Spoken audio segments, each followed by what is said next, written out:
Israël de Saint-Eustache. Ma grand-mère est décédée la semaine passée. Elle a été incinérée. C'est ce qu'elle voulait.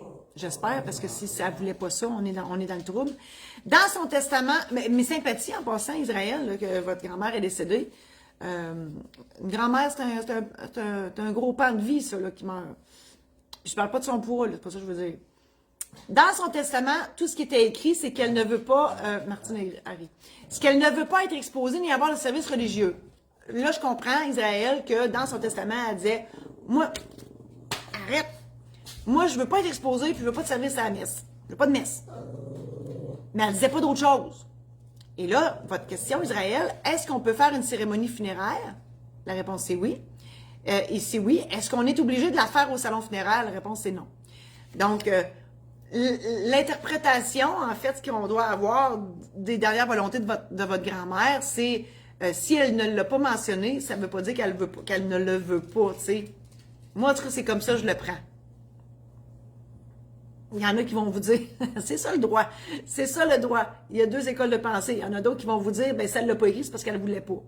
OK? Là, je ne vous ai pas aidé, hein. Mais, en tout cas, prenez-les comme vous voulez. Israël, moi, en tout cas, mon interprétation, c'est si, parce qu'elle ne veut pas de service religieux, mais ça ne veut pas dire qu'elle ne voulait pas de cérémonie. Elle a peut-être juste oublié de l'écrire. Comprenez-vous? Moi, je pense pas qu'elle va aller vous chatouiller les orteils si vous lui faites une cérémonie funéraire.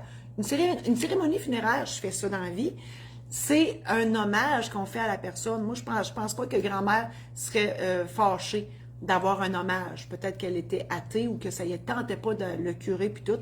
Mais d'une cérémonie, oui. Et une cérémonie ailleurs qu'au salon, oui. Si votre grand-mère, là, était dans le cercle des fermières, on en a parlé tantôt, peut faire ça à l'endroit où ils tenaient leur réunion, à tricoter, je sais pas moi, à jouer au quai, peu importe. On peut faire ça dans un endroit qui lui ressemblait. Si elle avait un grand jardin, mais si c'est, là, c'est peut-être un peu frisqué en novembre, là, mais tu sais, il y a moyen de faire quelque chose de beau. L'important, c'est que ça lui ressemble. Et oui, on est là pour faire l'hommage de cette personne. Donc, Israël, si jamais vous voulez que je fasse ça pour vous, faites-moi signe. Je fais aussi des cérémonies de mise en terre ou de mise au columbarium parce que les cendres, on peut en disposer dans des endroits autres qu'au cimetière. Et donc, on fait une belle cérémonie avec ça. Moi, je prétends que la cérémonie de mise en terre est aussi importante que la cérémonie funéraire. Martine, elle a déjà mis le truc de contact. Donc, si vous voulez en discuter plus avant, Israël de Saint-Eustache, vous communiquez avec moi et on pourra en discuter en privé. Je vous invite à la partager, cette chronique, à vos amis Facebook si vous croyez que ça peut servir à d'autres. Je vous invite à consulter mon site internet marie-josée-saint-laurent.com, l'autre de ma maison d'édition, maison-d'édition-saint-laurent.com.